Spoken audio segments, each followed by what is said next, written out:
Let me show you how much of a Bitcoin maximalist I really am. Someone asked me to explain what the Byzantine Generals Problem is. The Byzantine Generals Problem is a classic dilemma in distributed systems and collaboration. You need at least 3 times more honest nodes than traders or faulty ones, especially in models where generals are arranged in a circle to reach reliable consensus. If you lose commanders or fail to maintain a 3-to-1 ratio of trustworthy nodes, you can neither preserve the system's integrity nor operate a decentralized network. It's all about how to keep a decentralized system running. When some parts might betray the rest, you'll find tons of explanations online, so feel free to look it up. It comes in many forms, not just the circular one. There are different topologies. Solving it requires mathematically rigorous reasoning and logical deduction, despite the popular belief Bitcoin hasn't solved every Byzantine problem out there. My point is, computer scientists were mostly unaware of, Coase's theorem. In the 1930s, Ronald Coase, who later taught at the University of Chicago, developed this theorem. It is well known in economics, so economists don't question it much, but legal scholars and political scientists found it interesting because it formed the basis for so many normative frameworks. About 70 years later, Coase was still alive, fortunately, so he eventually received the Nobel Prize in economics. Coase's theorem has multiple interpretations, but it mainly deals with transaction costs. Beyond transaction costs, it also implies something more. If all other social conditions remain equal, then the system will tend to converge toward the outcome with the greatest social value. In simple terms, it means, imagine 2 farmers living next to each other. One raises cattle and the other grows wheat. Now the cows wander off and start eating the wheat. So the wheat farmer goes to the cattle owner and says, you need to build a fence. But maintaining that fence costs $2,000 a year, while the cows only damage about $500 worth of crops. So the cattle farmer goes, why bother building the fence? My cows only cause $500 worth of damage, so I'll just pay you $500 instead. Sounds like a fair deal, right? Instead of spending $2,000, simply paying $500 leads to a mutual agreement. The $1,500 saved becomes surplus value that both parties share. That $1,500 is a gain. Naturally, the system gravitates toward whether or not the fence is worth building based on that surplus. It's a simple plus-minus calculation, but sometimes this doesn't work out. When the system fails, the law steps in, or other societal mechanisms, like politics, start to intervene. The reason it fails usually comes down to the following. First, property rights are hard to define. Is the cattle owner responsible for building the fence? Does the wheat farmer have the right to demand it? Maybe it is the farmer's job to protect his land by building a fence. Since the cows are damaging his crops, it's your fence to build, not mine. The cattle owner might say, if property rights aren't clarified, people end up fighting, and no agreement is reached. Second, the 2 parties must have a certain level of trust. If there's zero trust, when they have to keep living next to each other, they might just say, screw negotiation, build the fence, which is not socially optimal. It can lead to suboptimal outcomes for the society as a whole. That's what we call a transaction cost, when all other social conditions remain equal. The system naturally converges toward the outcome with the greatest social value. Now, here's the genius of Satoshi Nakamoto. He applied this kind of humanistic insight to solve computer science problems. He never explained it this way, but when you look at the solution, that's what it is, whether it's Bitcoin or Ethereum. These platforms all address the Byzantine Generals Problem using the following humanistic principle. So when the system is attacked and collapses, means the pie for the attack is bigger than what the defenders would gain.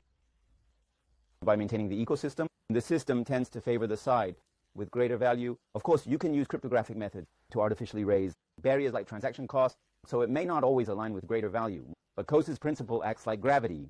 The system continues to pull toward it, maintaining its gravitational influence.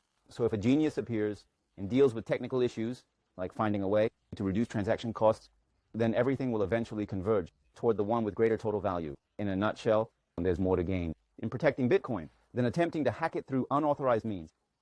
That's what ultimately reduces the incentive to cheat in the long run. To put it simply, if hacking Bitcoin brings more profit than preserving it, way more than the benefits of maintaining it, then I can buy off miners, like the 2 farmers' $1,500 gap, that surplus margin.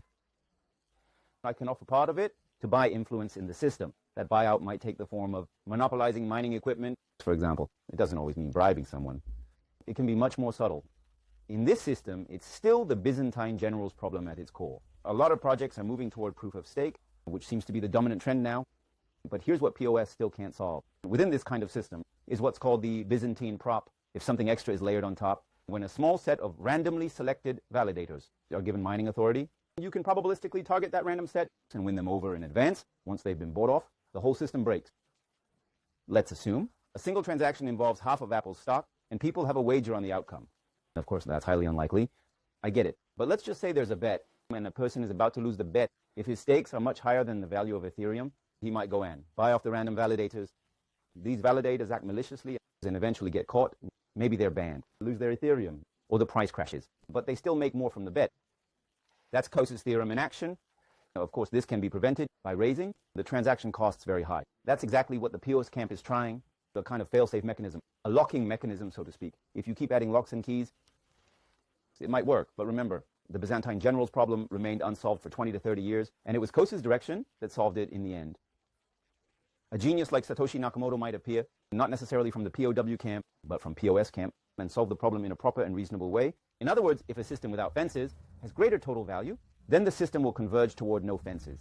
Look, here's the big misunderstanding. People say Bitcoin's mining wastes electricity because it just generates random numbers. If you think that's all it is, you've missed the point. It's not about lacking geopolitical knowledge. It's about misunderstanding the microeconomics Satoshi Nakamoto actually built into the system. Yes, Bitcoin deliberately wastes electricity by design. But that energy expenditure is an intentional part of Bitcoin's architecture, whether it's random guessing or not. It's the same with having people climb a tall mountain, like empty Everest. Does that produce anything? No. It's waste, but that very waste strengthens the system. Why is that? Because it forces alignment. You've spent resources, so you're incentivized to grow the entire pie, rather than shrink it or sabotage it. Let's assume there's a chip, and this chip, astonishingly, uses almost no energy and mines Bitcoins instantly. What would happen next? Whoever has it monopolizes mining it first? Does the whole Bitcoin system start using less energy then? Absolutely not. Let me explain.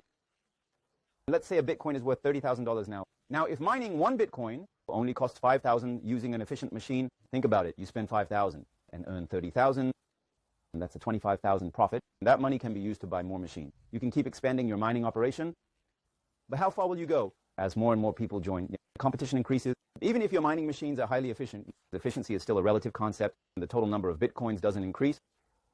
So between these machines, a hardware arms race begins. Eventually, whether it's machine or electricity, the total costs converge around 30,000. That's microeconomics. All of this is governed by Coase's theorem. Study it, study Coase's theorem. So don't talk nonsense like, why not make mining more efficient? By ditching complex random number problems, that's complete nonsense. And the more efficient it gets, the more vulnerable it becomes to buyouts. Waste is the essence. Costs are there to prevent buyouts. Once buyouts fail, the system follows its natural course. Whether fences are better or no fences are better, it's not about individual preferences. If having no fences benefits society as a whole, then the system will naturally move in that direction. If fences prove more valuable, then fences will prevail. And that's how Coase's system converges, and that's how the Byzantine problem is addressed. So yes, Bitcoin may look like it wastes electricity, but that's actually the core design principle, the essence.